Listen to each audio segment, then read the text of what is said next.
மக்களே, இப்போ நம்ம எங்கே வந்திருக்கோம்னா பக்கத்தில் இருக்க ஒரு பார்க்குக்கு தான் வந்திருக்கோம்.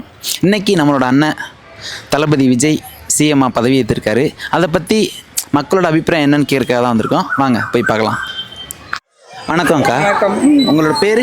என் பேர் அக்ஷயா. அக்ஷயா. சரி, ஓகே. இப்போது தளபதி பதவி ஏற்றிருக்காரு. அதை பற்றி நீங்கள் என்ன நினைக்கிறீங்கன்னு மட்டும் சொல்லுங்கள். ஆக்சுவலாக நல்ல விஷயந்தான். இவ்வளோ இயர்ஸாக 2 பார்ட்டிஸ் மாற்றி மாற்றி வந்திருந்தாங்க. ஸோ மக்களுக்கு ஒரு சேஞ்ச் எக்ஸ்பெக்ட் பண்ணாங்க. அவர் ரைட் டைமில் வந்திருக்காருன்னு நான் நினைக்கிறேன். அண்ட் அது அவருக்கு கரெக்டாகவும் கிடச்சிருக்கு. மக்களும் சப்போர்ட் பண்ணியிருக்காங்க. மக்கள் சப்போர்ட் பண்ண விஷயத்த கொஞ்சம் நல்லா யூட்டிலைஸ் பண்ணால் நல்லாயிருக்கும். மக்களுக்காகவே யூட்டிலைஸ் பண்ணால் நல்லாயிருக்கும். அதுதான் பண்ணுவாருன்னு நம்புகிறோம். நம்ம தளபதி சிஎம் ஆனதை பற்றி என்ன நினைக்கிறாங்கிறத பற்றி கேட்போம். ஆனால் நீங்கள் சொல்லுங்கள், இப்போ என்ன நினைக்கிறீங்க? இந்த ஆட்சி நாங்கள் வரவேற்கிறோம். கூட்டணி கட்சியில் பிரச்சனை கிடையாது. ஓகே. என்னை பொறுத்த என்னன்னாக்கா இவர் ஆட்சி பண்ணோம். ஓகே. தளபதி இல்லாமல் ஒரு ஆட்சின்னாக்கா ஒரு பெரிய விஷயமா இருக்குது. இவருக்கு முக்கியத்துவம் கொடுத்ததெல்லாம் திருச்சாங்க முக்கியத்துவம் கொடுத்தது. ஓகேங்களா? அதை வேற ஞாபகப்படுத்திட்டீங்க.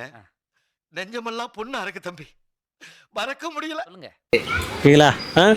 இவர் ஆட்சி பண்ணுறது இல்லையா? 5 வீட்டுக்கு சொன்னார், ஆனால் எந்த வீட்டு சொன்னார். ஓகே. ஃபர்ஸ்ட் வீட்டில் -. ஓகேங்களா? ஒரு இது சொல்கிறோம். ஓகேங்களா? என்னை பொறுத்து என்னன்னாக்கா இவர் நிரந்தரம் பண்ணிட்டோம், நாங்கள் விட்டு கொடுக்குறோம். ஓகேங்களா? என்றைக்கும் ஸ்டாலின் ஆட்சி தான் நிலைக்கும் தமிழ்நாட்டில். ஸ்டாலின் ஆட்சி தான் நிலைக்குன்னு சொல்கிறீங்க. சரி, ஓகே. இப்போது அவர் பதவி ஏற்றிருக்காருல, பதவி ஏற்றுட்டு இது பண்ணால் நல்லா இருக்கும்னு எது நினைக்கிறீங்க? பண்ணுனா நல்லா இருக்கும் அப்படின்னு இவர் சொல்கிறது ஓகேங்க தாங்க. என்ன சொல்கிறாருனாக்கா, ஓகே 5 வீட்டு சொன்னார், 2 சொல்கிறார். ஓகே. அது அந்த 500 யூனிட் அது ஓகே, அது சொல்லிட்டீங்க. பெண்களுக்கு பாதுகாப்பு நானும் ஓகே வரவேற்கிறேன். செகண்ட் ஆஃப் என்னன்னாக்கா 2008 மகளிருக்கு வாய்ப்பு இல்லை. கஜனா எல்லாம் காலி தான் இருக்கு. ஓகேங்களா? எல்லாரும் நிவர்த்தி பண்ணும். புரியுங்களா? அதுதான் திறமைசாலிக்கு அழகு. ஓகேவா? வாழ்த்துக்கள் விஜய் சார். வாழ்த்துக்கள் விஜய் சார். இன்றைக்கி தமிழ்நாட்டில் நம்ம தளபதி சிஎம் ஆகிருக்காரு. எல்லாருமே ஒரு மாதிரி ரொம்ப சந்தோஷமாக இருக்காங்க. நிறைய பேர் அவரால் இதை சாதிக்க முடியும், இவர் சிஎம்மாக இருந்து சாதிக்க முடியாது அப்படின்னு நிறைய பேர் சொல்கிறாங்கல்ல. உங்களோட கருத்து என்ன? அவர் சாதிப்பாரா? நினச்ச மக்களோட நம்பிக்கையை காப்பாற்றுவாரா? அப்படி நீங்கள் என்ன நினைக்கிறீங்க? அதாவது முதல்ல அவர் சிஎம் ஆனதுக்கு வாழ்த்துக்கள். ஆனால் அவர் ஒரு நிறைந்த அரசியல்வாதி ஆகிறதுக்கு இன்னும் காலம் எடுக்கும். அவர் அந்த கொடுத்துருக்கிற திட்டங்கள்லாம் பார்த்தீங்கன்னா ஆல்ரெடி இந்த திராவிட கட்சிகள் சொல்கிற திட்டத்தை பீட் பண்ணி இன்னும் கொஞ்சம் எக்ஸ்ட்ரா சொல்லியிருக்கிறாரு. இவர் எஜுகேஷன்லேயும் பொருளாதாரத்துலேயும் ஒரு அறிவு சார்ந்த வளர்ச்சியிலையும் எந்த திட்டங்களையும் அவர் பாசிட்டிவாக சொன்னதாக எனக்கு தெரியல. அப்போ இவர் எப்படி செயல்படுவார்ன்றதை கண்டிப்பாக பொறுத்திருந்து தான் பார்க்கணும். பொறுத்திருந்து ஆமாம் ஆமாம். எரியுதடி மாலா ஃபேனை போடு. இன்னைக்கு நம்ம தமிழ்நாட்டில் ரொம்ப பெரிய விஷயமா ஒன்று நடந்திருக்கு. நம்ம தளபதி சிஎம் ஆயிருக்காரு. மக்கள் நிறைய பேர் பாசிட்டிவாக சொல்கிறாங்க, நிறைய பேர் நெகட்டிவாக சொல்கிறாங்க. உங்களோட கருத்து என்னன்னு தெரிஞ்சுக்கலாமா? எனக்கு தெரிஞ்சு இப்போ தான் முதல் முறையாக மக்களே மக்களுக்காக தேர்ந்தெடுக்கப்பட்ட ஆட்சி வந்திருக்குன்றதை நான் நம்புகிறேன். ஏன்னா இத்தனை வருஷமாக ஏடிஎம்கே டிஎம்கே இதுக்கு கூட்டங்கள்லாம் எப்படிப்பட்ட கூட்டம்னு தெரியும். 300 ரூபா காசுக்கும் பிரியாணிக்கும் வந்தது மாதிரி சொன்னாங்க. பட் இது மட்டும்தான், இந்த எலெக்ஷன் மட்டும்தான் 1 ரூபா காசு இல்லாமல் மக்கள் அவங்க மனசார யாரை தேர்ந்தெடுக்கணும்னு சுய சிந்தனையோட போட்ட ஓட்டுக்கான ஆட்சியாக பார்க்குறேன். இதை நான் நினைக்கிறேன். இப்போ விஜய் வந்திருக்காருன்னா உண்மையில பெரிய விஷயம் தான். இவ்வளோ பேர் அந்த போட்டியில் வந்தது ரொம்ப சந்தோஷம் தான் எனக்கு. சில பேர் விஜய் ஒரு குழந்தை, இதெல்லாம் ஒன்றும் செய்ய மாட்டார், ஒன்றும் பண்ண மாட்டார் அப்படின்னு நினச்சிட்டு இருக்காங்க. ஏன்னா சினிமாவிலே இப்போ 30 வருஷம் அனுபவம் இருக்குது அவருக்கு. இப்போ 50 வயசு ஆயிடுச்சு. மனுஷன் சாகும்போது எதுவுமே எடுத்துகிட்டு போக போகிறதில்ல. அவர் என்ன நினைக்கிறாருன்னா மக்களுக்கு நான் செய்வேன் அப்படின்னு ஒரு வாக்குறுதி கொடுத்துருக்காரு. யாராக இருந்தாலும் ஒரு அளவுக்கு மேலே நம்ம ஒரு ஏஜ் ஆயிடுச்சுன்னா நம்மளை நம்பி ஒரு நாள் நீங்கள் ஒரு 10 ரூபா ஹெல்ப் பண்ணலாம் நான் நினச்சி பார்ப்பேன். அவருக்கு நம்ம அவ்வளோ பெரிய ஃபியூச்சராக கொடுத்துருக்குறோம், அந்த மக்கள் தான் கொடுத்துருக்காங்க. அதனால் அதை கண்டிப்பாக நல்லது தான் அவர் செய்வார் அப்படின்றது என்னோட நம்பிக்கை. உங்களையும் என்னையும் பார்த்தா மனுஷனாக பார்த்துட்டு இருந்த காலம் மாதிரி எல்லாத்தையுமே இவன் 2000, இவன் 3000, இவன் 5000 அப்படின்ற கான்செப்டுக்கு மாற்றிட்டாங்க. இப்போதான் 2000 3000 கான்செப்ட் இல்லை, இவங்க நார்மல் ஹியூமன் பீயிங்கடா, இவங்க மனுஷ பிறவிக்குதா, இவங்க காசு கொடுத்தா வாங்குற பொருள் இல்லடா அப்படின்னு புரிய வச்சிருக்காங்க. அதை கிளியராக நான் சொல்கிறேன். புரியுது. இன்னொருத்தங்க என்னன்னா, அவர் என்ன செய்வார், என்ன செய்ய மாட்டார், இது ஓகேவா, அவருக்கு சூட்டபிள் ஆகுமா, சிஎம்மா அவர் தொடருவாரா, மக்கள் அவர் மேலே வச்சிருக்க நம்பிக்கையை காப்பாற்றுவாங்களா அப்படிங்கிற ஒரு கேள்வி நிறைய இருக்குது. நீங்கள் என்ன நினைக்கிறீங்க? ஐயோ கண்டிப்பாக அவர் இந்த நாட்டினுடைய சிஎம்மாக ஆகணும்னு ஒரு முடிவு எடுத்தார்ல, அதுவே பெரிய ஒரு மாற்றம். மாற்றமே மாறாமல் தமிழ்நாட்டில் இருந்த ஒரே ஒரு இடங்கன்னா இங்கே மட்டும்தான். எங்கேயுமே மாற்றம் எல்லாம் அங்கங்கே மாறிட்டு இருந்தது. இங்கே மட்டும் மாற்றத்துக்கான மீனிங்கே தெரியாமல் இந்த மக்கள் எல்லாம் தவிச்சிக்கிட்டு இருந்தாங்க. ஓ, மாற்றம்னா இதுதான் அப்படின்னு ஒரு பொருள் கிடச்சிருக்கு. எஸ், பேருக்குள்ள ஒரு பொருள் இருக்குல்ல, அந்த பொருளுக்குள்ள ஒரு விஷயம் விஜய் தான், அது டிவிக்கே தான், அது மக்கள் போடுற ஓட்டு சக்தியை மாற்ற சிந்தனையை மாற்றுறதுக்கு இத்தனை வருஷம் தவம் கிடக்க வேண்டியதாக இருக்குன்றது ஒரு விஷயத்த மாற்றிருக்கிறாருல. கண்டிப்பாக அது இருக்கு. The fundamental strength of politics is uncompromising principles and ideologies. Periyar's social justice, Kamarajar's honest administration, Ambedkar's equal justice and equal opportunity, Velu Nachiyar's social inclusivity and communal harmony, Anjali Ammal's fighting for water resources were the reasons for choosing them as our party's ideologues and policy leaders. Thalapathy CM ஆயிருக்காரு, அதை பற்றி நீங்கள் என்ன நினைக்கிறீங்க? ரொம்ப சந்தோஷமாக இருக்குது. நானும் சின்ன வயசுலேருந்து தளபதி ஃபேன் தான். ஓகே, அதனால் எனக்கு ரொம்ப மகிழ்ச்சியாக இருக்குது அவர் சிஎம் ஆனது. ஓகே.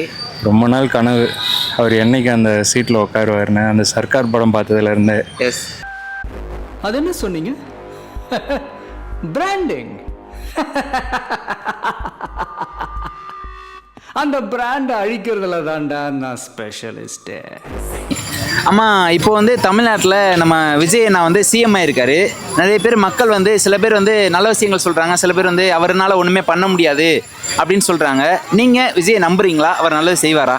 நல்லது செய்வார், ஏழை மக்களுக்கு நல்லா ஹெல்ப் பண்ணுவார், இல்லாத மக்களுக்கு கொடுத்து உதவுவார். அதனால் ரொம்ப நம்பிக்கை இருக்குது. அதனால தான் விஜய்க்கு ஓட்டு போட்டிருக்கோம். அதனால் ஏழை மக்களுக்கு வேண்டிய இந்த பொண்ணுங்களுக்கு லேடிஸ்க்கு வேண்டிய கொஞ்சம் பாதுகாப்பு இருக்கும். அது மெயின், எங்களுக்கு ரொம்ப சந்தோஷம். இன்றைக்கி தமிழ்நாட்டில் நம்ம விஜய் அண்ணா ஜெயிச்சு சிஎம் ஆகி வந்திருக்காரு. நிறைய மக்கள் வந்து விஜய் வந்து மக்களுக்கு நல்லது செய்வார் செய்ய மாட்டார்னு ஒரு மாதிரி ரெண்டும் கலந்த கலவையாக நிறைய பேர் பதில் சொல்கிறாங்க. உங்களோட தாட் என்ன? அவர் நல்லது செய்வாரா? மக்களோட நம்பிக்கையை காப்பாற்றுவாரா? காப்பாற்றுவார். சேருக்கு தானே வந்திருக்காரு. இல்லை, நிறைய பேர் சேருக்கு தான் வந்திருக்காரு. அவர் நம்மளை செஞ்சிருவாரோன்னு கேட்குறாங்க. இல்லை, அப்படிலாம் இருக்காது, நான் நம்புகிறேன். ஓகே, நீங்கள் ப்ரோ? இல்லை, ஃபஸ்ட்டு எப்போவுமே ஒரு விஷயத்தை புதுசாக போகும்போது ஸ்டார்டிங் ட்ரபிள் இருக்கும். அதுக்கப்புறம் போக போக வேணால் ஒரு எப்படி அதை அடாப்ட் ஆகி பண்ணும்போது வேணால் 1 year 2 year அதுக்கப்புறம் போக வேணால் அவருக்கு அந்த ஒரு என்ன நேரம் ரியாலிட்டி என்ன அப்படின்னு கொஞ்சம் அனுபவம் வந்துட்டா இன்னும் நல்லா கற்றுப்பாரு அப்படின்னு சொல்ல வரீங்க. வயசானவங்க யாரும் வெளியில் நடமாட முடியல. சின்ன 3 வயசு குழந்தை 2 வயசு குழந்தைங்க யாருமே நடமாட முடியல. அதனால் அவங்களுக்கெல்லாம் ஒரு பாதுகாப்பு, ஒரு வெற்றி கிடைக்கும்னு நாங்கள் நம்புகிறோம். விஜயண்ணனுக்கு ஓட்டு போட்டு நீங்கள் ஜெயிக்க வச்சது காரணம் பொதுமக்களுக்கு நம்ம, அதுவும் இப்போ குறிப்பாக பெண்களுக்கு வந்து ஒரு பாதுகாப்பு கிடைக்கும் அப்படின்னு நீங்கள் நம்புறீங்க. ஓகேம்மா. அவர் சொன்ன அந்த திட்டங்கள், இந்த தாய்மாமன் திட்டம், குழந்தைங்களுக்கு வந்து இந்த நகை கொடுக்கறது, அப்புறம் பெண்கள் கண்டிப்பாக செய்வார். சில பேர் சொல்கிறாங்க விஜயெல்லாம் ஒன்றுமே செய்ய மாட்டார், அவரெல்லாம் வேஸ்ட்டு, அந்த மாதிரிலாம் சொல்கிறாங்க. அவரே இந்த ஆட்சியில் இருக்கணும்னு நாங்கள் எதிர்பார்க்குறோம். நல்லபடியாக எங்களுக்கு ஏழை மக்களுங்களுக்கு நல்லா பார்ப்பார். அது எங்களுக்கு ரொம்ப ரொம்ப நம்பிக்கை இருக்குது. சில பேர் சொல்கிறாங்க அவர் தான் அடுத்த எம்ஜிஆர்னு சொல்கிறாங்க. நீங்கள் என்ன நினைக்கிறீங்க? கண்டிப்பாக அவர் எம்ஜிஆராக வருவார். எதிர்காலம் வரும், என் கடமை வரும், இந்த கூட்டத்தின் ஆட்டத்தை ஒழிப்பேன். ஓகே, இப்போது பெண்களுக்கு வந்து பாதுகாப்பு, அதை பற்றி நிறைய விஷயங்கள் சொல்லியிருக்காரு. முன்னாடி இருந்த ஆட்சியில் அது கொஞ்சம் கம்மியாக இருந்துச்சுன்னு சொல்கிறாங்க. இப்போது பெண்களோட பாதுகாப்பு கொஞ்சம் கூடுமா? மக்களோட நம்பிக்கையை காப்பாற்றுவாரா? இல்லை, போனதில் கம்மியாக இருக்குன்னு நம்ம சொல்ல முடியாது. நம்ம நிறைய நியூஸ் பார்த்துருக்கோம். கம்மியாக இருக்குன்னு எப்படி நிறையா விஷயம் நம்ம இப்போ 1 yearலேயே நிறைய விஷயம் நடந்திருக்கு. இப்போ விஜய் நினச்சா மட்டும் அப்படி நம்ம எதுவும் சொல்ல முடியாது. ஒவ்வொரு அமைச்சர்களுமே வந்து அவங்கவுங்க தொகுதியிலையும் சரி கரெக்டாக இருந்தால் தான் அது வந்து ஓவராலாக தமிழ்நாடே கரெக்டாக இருக்கும். ஏன்னா விஜய் மட்டும் நினச்சா முடியாது. அவங்களுக்கு கீழே இருக்கவங்களுமே, ஆமாம், எம்எல்ஏவும் ஒவ்வொரு இதில் இருக்கவங்களுமே கரெக்டாக நடந்துக்கிட்டால் தான் முடியும்.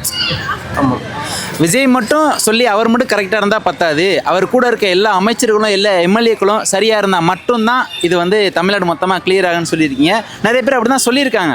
இன்றைக்கி பதவியே இருக்கும்போது அவர் சொல்லியிருக்காரு, அதாவது நம்ம தமிழக வெற்றி கழக சொந்தங்கள் அனைவரும் ஜெயிச்சிட்டோம்னு ஆடக்கூடாது அப்படின்னு ஒரு வார்த்தை சொல்லியிருக்காரு. அது வந்து நிறைய மக்கள் சொல்கிறாங்க, கண்டிப்பாக அவர் நிறைய பேர் ஆட்சிக்கு வந்தோன்னே இந்த வார்த்தை சொல்ல மாட்டாங்க, அவர் வந்தோடனே ஜெயிச்சிட்டோம்னு ஆடாதீங்கன்னு சொல்லியிருக்காரு. அதனால் எங்களுக்கு கொஞ்சம் நம்பிக்கை இருக்குன்னு நிறைய பேர் சொல்கிறாங்க. உங்களுக்கு அந்த நம்பிக்கை இருக்கா இல்லையா?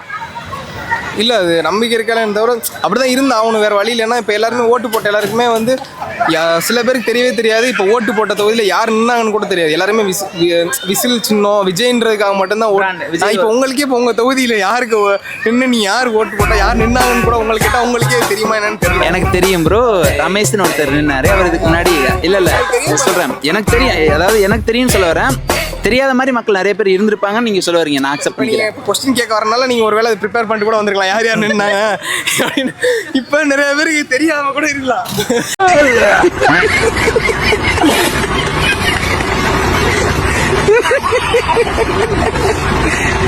அப்படிலாம் இல்லை ப்ரோ. ஏன்னா நிஜமா அதை ரியாலிட்டியாக தான். ஏன்னா இப்போ ஒரு நிறைய பேருக்கு தெரியாது. இப்போ 234 தொகுதியில் யார் என்னங்களா உங்களுக்கு தெரியுமா? தெரியாது. ஏன்னா உங்களுக்கு தெரிஞ்சாலும் சரி நம்ம கொஸ்டின் கேட்குறோம், நம்ம அந்த ப்ரிப்பேர் பண்ணிட்டு வரோம் அப்படின்னு சொல்லிட்டு ஒரு 2-3 தெரிஞ்சுட்டு வந்திருக்கலாமே தவிர நீங்கள் என்ன தக்லைஃப் பண்ணுற மாதிரி தெரியுது. அதனால என்ன கொஸ்டின் கேட்க ஒன்றும் இல்லை, அதாவது 234 தொகுதியிலே இருக்க எல்லாருமே சரியா இருந்தால் மட்டும்தான் விஜய்னால காப்பாற்ற முடியும் அப்படின்னு சொல்லியிருக்கீங்க. நிறைய மக்கள் நம்புறாங்க. அதனாலதான் அவர் அந்த கொஸ்டின் சொல்லியிருக்காரு. ஏன்னா நீங்க வந்து ஒழுங்கா இல்லைன்னா நான் வந்து அதுக்கு ஏற்ற மாதிரி ஒழுங்கா இருந்துக்கங்க. ஏன்னா ஊழல் பண்ற மாதிரி இருந்தா கூட ஒழுங்கா இருந்துக்கங்க இனிமே அந்த எண்ணத்தை வந்து இது பண்ணிக்கிறேன் அப்படின்னு சொல்றேன். ஆமா, மக்கள் வந்து அவர் மேல பெரிய ஒரு நம்பிக்கை வச்சு தான் ஓட் பண்ணி ஜெயிக்க வச்சிருக்காங்க. உங்களுக்கு அவர் மேல நம்பிக்கை இருக்கா இல்லையா? மக்கள்லாம் வந்து உங்களுக்கு 6 கோடி மக்கள்ல ஒரு 1.5 கோடி மக்கள் அவருக்கு ஓட்டு போட்டிருக்கலாம். ஓகே, மீதி மக்கள்லாம் அவருக்கு ஓட்டு போடலை. ஓகே, இன்னொன்று ஓட்டு போட்ட எல்லாருமே வந்து புத்திசாலின்னு சொல்ல முடியாது. ஓகே, என் பாயிண்ட் ஆஃப் வியூவில் மக்கள் வந்து இதில் ஒரு குழப்பமான நிலையில் ஒரு மாற்றத்தை கொடுக்கலாமேன்னு சொல்லி தான் போட்டிருக்காங்களே தவிர இவர் வந்தால் சிறப்பாக செயல்படுவார் அப்படிங்கிறது ஆணித்தரமாக மக்களுக்கு தெரியாது. ஏன்னா இவர் இதுக்கு முன்னாடி எதுவும் ஆட்சி எதுவுமே பண்ணலை. அப்படி இருக்கும்போது இந்த 2 கட்சிகளுக்கு இது மாற்றா இதை ஒன்று தேர்ந்தெடுக்கலாம் அப்படின்னு சொல்லி இளைஞர்கள் பெரும்பாலும் போட்டிருக்கிறாங்க. அப்புறம் குழந்தைகளை வச்சு பெரியவங்களை ஓட்டு போட வச்சு இவர் ஜெயிச்சிருக்கிறார். அந்த ஜெயிச்சதுக்கு வாழ்த்துக்கள். ஆனால் இனிமே எப்படி இந்த நாட்டை லீட் பண்ண போறாருன்றத அவர் வெயிட் பண்ணி தான் பார்க்கணும். எக்ஸ்பீரியன்ஸ்ல அனுபவம் இல்லாத ஒருத்தர் வந்திருக்காரு அப்படின்னு சொல்றாங்க. அதை பத்தி நீங்க என்ன நினைக்கிறீங்க? அது அவங்களோட கருத்து. உண்மையாக பார்க்கணுன்னா அவருக்கு தெரியும் அது எப்படி இவ்வளோ பெரிய ஒர்க்கில் இறங்கியிருக்கிறாங்க. அதை பற்றி தெரியாமல் யாரும் இறங்குவாங்களா? நீங்கள் ஒரு பேட்டி எடுக்கிறது இறங்கியிருக்கிறீங்க, எல்லா விஷயத்தையும் கேமரா பற்றி மைக்கை பற்றி தெரிஞ்சுதான் இறங்கியிருப்பீங்க. அவர் உலகத்தையே ஆளும்போது அதை பற்றி படிச்சிருப்பாங்க, அதுக்கான ஆளுங்க இருந்திருப்பாங்க, அதோட அட்வைஸ் கேட்டிருப்பாங்க. எதுவுமே தெரியாமல் நம்ம அவர் ஒன்றுமே தெரியாதுன்னா எப்படி ஒன்றுமே பாப்பாவா அவர்? அது சொல்கிறதுல மிகப்பெரிய முட்டாள்தனம் அது என்னை பொறுத்த வரைக்கும். சாதாரண விஷயத்த வெளில வரோம், ஃபேண்ட்டை போட்டு ட்ரெஸ் பண்ணிட்டு வரோம். அதே மாதிரி அவர் அவ்வளோ பெரிய உலகத்தை ஒரு ஆள போகிறாருன்னா அதை பற்றி தெரியாமல் பேசுவாங்க, தெரியாமல் இறங்கி இருக்க மாட்டாங்க. அது சில பேர் வெளியிலேருந்து பார்க்குறோம், அதுக்கு ஒரு பொறாமையாக கூட சொல்லலாம். அது மிகப்பெரிய இது. ஆனால் என்ன சொல்கிறாருன்னா, சில பேர் வந்து ஒரு விஷயத்த தெரியாமல் வரமாட்டாங்க அப்படின்னு சொல்லியிருக்காங்க. நீங்கள் சொல்கிறது எனக்கு புரியுதுன்னா, அவர் மக்களோட நம்பிக்கையை காப்பாற்றுவாரா? ஒரே கேள்வி. ஆமாங்க, காப்பாற்றுவாருங்க. அதுதான் இப்போ இந்த 5 வருஷத்தில் அவர் இது இப்போ கையெழுத்து போட்டார். அவர் என்ன சொல்கிறாரு? ஐஎம் பேக்குன்றாரு. இதுக்கப்புறம் நீங்கள் நடக்க போகிறத பாருங்கள், போதைப் பொருள் எல்லாமே நான் தடுக்கிறேன்றத ஒரு வாக்குறுதி கொடுத்துருக்காரு. அப்புறம் அவர் சொல்லிட்டாலே எல்லாமே நடந்து தானே ஆகணும். அதானே சிஎம். கண்டிப்பாண்ணா. அவர் இனிமே ஒவ்வொரு ஸ்டெப்பும் நிறைய தப்பு மற்றவங்க மாதிரி பண்ணாமல் சின்ன சின்ன தப்பாக பண்ணுவார் தான். பண்ணி அதுலேருந்து கற்றுக்கிட்டு மக்களுக்கு சரியான விஷயத்த கரெக்டாக செய்ய முயற்சி பண்ணிக்கிட்டே இருப்பார். உங்களுக்கு பிடிச்ச திட்டங்கள் ஏதாவது இருக்கா? திட்டங்கள் ஓகே. அது தவிர அவர் சொன்னது வந்து லைக் இந்த மாதிரி ஃபஸ்ட்டு நான் அக்கௌண்ட்ஸை பார்க்குறேன், லைக் கவர்மெண்ட்டோட அக்கௌண்ட்ஸ் என்ன இருக்குன்னு பார்த்து நான் வந்து ஒயிட் லிஸ்ட் சப்மிட் பண்ணுறேன் அப்படின்னு சொல்லியிருக்கேன். அது எனக்கு ரொம்ப பிடிச்சிருந்தது. ஓகே, ஃபஸ்ட்டே ஒரு நல்ல என்ன இருக்குது, நான் எவ்வளோ ஃபினான்ஸ் நம்மள்கிட்ட இருக்குன்றதை நான் ஃபஸ்ட்டு அனலைஸ் பண்ணணும். அந்த விஷயம் எனக்கு ரொம்ப பிடிச்சிருந்தது. அண்ட் அவர் சொன்னார் இந்த மாதிரி ஃபஸ்ட்டு எனக்கு கொஞ்சம் டைம் கொடுங்க, நானும் வந்து என்ன நம்ம கையில் எவ்வளோ பைசா இருக்குன்னு பார்க்கணும், அதை பார்த்துட்டு நான் வந்து நிறைய பண்ணணும்னு இருக்கேன், அதுக்கு நீங்கள் எனக்கு வந்து சப்போர்ட் பண்ணுங்கன்னு சொன்னார். கண்டிப்பாக அதுக்கு அது வந்து ஒரு நியாயமான விஷயமா நான் வந்து பார்க்குறேன். கரெக்டாக சொல்கிறேன் பாருங்கள். தளபதி மைண்டில் ஓடுற ஒரே ஒரு விஷயந்தான் எப்பயுமே 24/7. 1000 எண்ணங்களை விட ஒரு சொல் சிறந்தது, 1000 சொற்களை விட ஒரே ஒரு செயல் சிறந்தது. ஆண்ட கட்சி 1000 எண்ணங்களாக இருப்பார்கள், ஆண்டு முடித்த கட்சி 1000 சொற்களாக இருப்பார்கள். ஆளப்போகிற கட்சி ஒரே ஒரு செயலாக தான் இருக்கும். ஆளப்போறான் தமிழன் அப்படின்னு அண்ணா சொல்கிறாரு.